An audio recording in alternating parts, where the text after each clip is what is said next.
Saudara, puluhan sepeda motor baik roda 2 maupun roda 4 terjaring razia Operasi Zebra. Razia gabungan ini ditargetkan bagi pengendara sepeda motor yang tidak melengkapi dokumen kendaraan.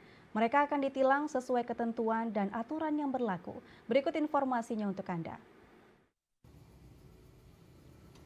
Pelaksanaan Operasi Zebra yang dilakukan secara serentak di seluruh Indonesia mulai 23 Oktober hingga 5 November 2019 diharapkan mampu meminimalisir pelanggaran dan kecelakaan lalu lintas.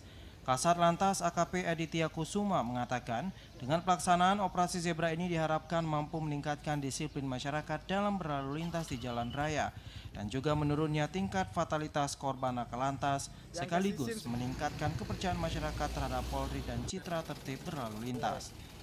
Ia menyadari bahwa dalam mengatasi permasalahan lalu lintas tidak bisa berdiam diri, melainkan bertindak dan melakukan berbagai upaya untuk meminimalisir angka laka lantas.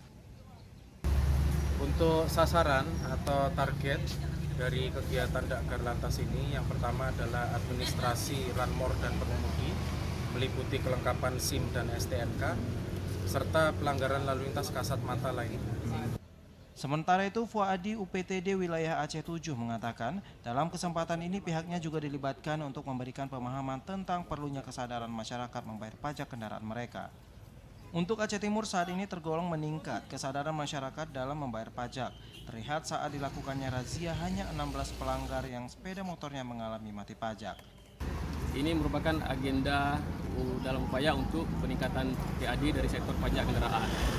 Sehingga nanti dengan kesadaran masyarakat membayar pajak, sehingga pendapatan daerah kita akan lebih meningkat. Dari Aceh Timur, Said Maulana, Tim Liputan TVRI melaporkan.